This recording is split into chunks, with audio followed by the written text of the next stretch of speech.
اس کے پاس ایسی جگہ سے رزق آتا تھا، کھانا آتا تھا جہاں سے اس کو کوئی وہم و گمان بھی نہیں ہوتا تھا۔ روٹی آتی تھی وہ کھا لیتا تھا، پھر عبادت میں مصروف ہو جاتا تھا۔ وقت گزرتا گیا، ایک رات ایسی آئی کہ کھانا نہ آیا، پوری رات اس نے بھوک میں گزاری، دن کو بھی کھانا نہ آیا، پورا دن اس نے بھوک میں گزارا۔ اب پریشان ہو گیا، رات کو بھی روٹی نہیں آئی، دن کو بھی روٹی نہیں آئی، میں تو کمزور ہو جاؤں گا، میں تو لاغر ہو جاؤں گا، پھر اللہ کی عبادت کس طرح کر پاؤں گا؟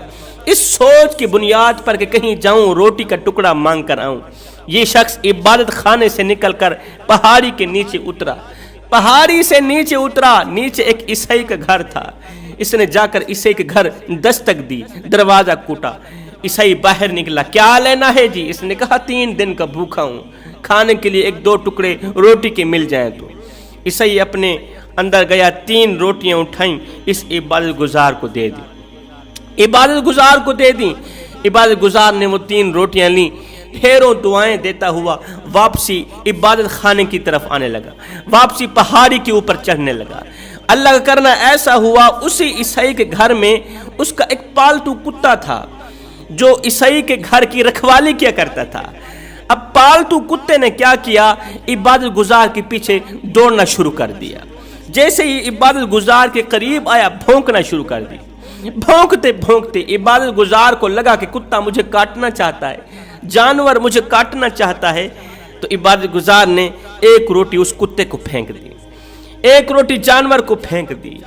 جانور روٹی کھانے میں مصروف ہو گیا، عبادت گزار تھوڑا اوپر چلا گیا، تھوڑا آگے چلا گیا۔ کتا جیسے ہی روٹی سے فارغ ہوا، پھر عبادت گزار کے پیچھے چل پڑا، اس کے قریب آیا، بھونکا، اسے لگا کتا مجھے کاٹنا چاہتا ہے۔ عبادت گزار نے دوسری روٹی بھی کتے کو ہی پھینک دی، کتا دوسری روٹی کھانے میں مصروف ہو گیا۔ عبادت گزار تھوڑا اوپر چلا گیا، تھوڑا آگے چلا گیا۔ کتا جیسے ہی روٹی سے فارغ ہوا، پھر عبادت گزار کے پیچھے۔ عبادت گزار نے تیسری روٹی بھی کتے کو ہی ڈال دی۔ تیسری روٹی کھانے کے بعد بھی کتا پھر سے عبادت گزار کو کاٹنے لگا، پھر سے کاٹنے لگا۔ عبادت گزار نے کہا، کتے تجھے شرم نہیں آتی؟ اور تیرے مالک کے گھر سے مجھے 3 روٹیاں ملی تھیں، وہ تینوں کی تینوں میں نے تجھے ڈال دی ہیں، وہ تینوں کی تینوں میں نے تجھے پھینک دی ہیں، پھر بھی تو مجھے کاٹنا چاہتا ہے؟ 3 روٹیاں کھانے کے بعد بھی تو مجھے کاٹنا چاہتا ہے؟ ہائے، اس کتے کو میرے اللہ نے بولنے کی طاقت عطا کی، کتے کو میرے اللہ نے زبان عطا کی۔ کتے نے کہا، اے حضرت انسان، عبادت گزار، شرم مجھے نہیں، شرم تو تجھے آنی چاہیے، شرم مجھے نہیں، شرم تو تجھے آنی چاہیے، تجھے شرم کی ضرورت ہے۔ اس نے کہا، وہ کیسے؟ کتے نے کہا کہ 5 سال کا عرصہ گزر گیا ہے، میں اس عیسائی کے گھر رکھوالی کر رہا ہوں، اس کے گھر کی رکھوالی کرتا ہوں۔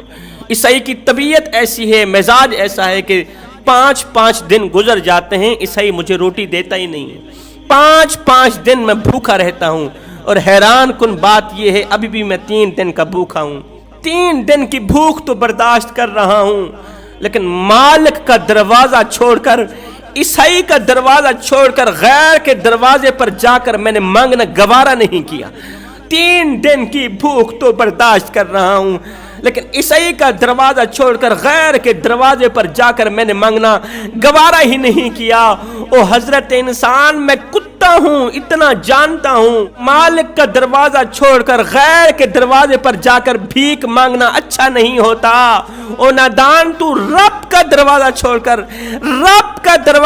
کر عیسائی کے دروازے پہ آ گیا ہے بھیک مانگنے، روٹی مانگنے۔ او نادان، بتا تو صحیح، شرم مجھے آنی چاہیے، یہ شرم تجھے آنی چاہیے؟ ہائے، کتے کی باتیں سن کر، کتے کی نصیحتیں سن کر حضرت انسان رونے لگا، آنکھیں چھم چھم برسنے لگیں۔ عبادت گزار روتا ہوا عبادت خانے کی طرف جا ہی رہا تھا، اونچی اونچی آواز میں کہہ رہا تھا، لوگو کبھی بھی اللہ کا دروازہ چھوڑ کر غیر کے دروازے پر مت جانا، اللہ کا دروازہ چھوڑ کر غیر کے دروازے پہ جا کے خیرات مت مانگنا، بھیک مت مانگنا۔ اگر ایسا کیا تو یاد رکھنا کتا تم سے بازی لے جائے گا، پھر تم حضرت انسان نہیں رہو گے۔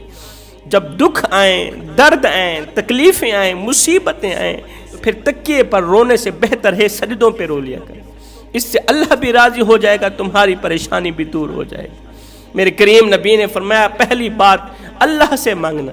اللہ سے نہ مانگنے والا گناہ جس گھر میں کیا جائے وہ گھر جلد تباہ و برباد ہو جاتا ہے. دوسرا گناہ ناشکری، ناشکری سے دور رہو. فرمایا تیسرا گناہ لمبی لمبی امیدیں باندھنا. فرمایا لمبی لمبی امیدیں مت باندھنا. ان تین گناہوں سے باز آ جاؤ، اللہ تعالیٰ تمہیں کسی بھی پریشانی کے قریب نہیں جانے دے.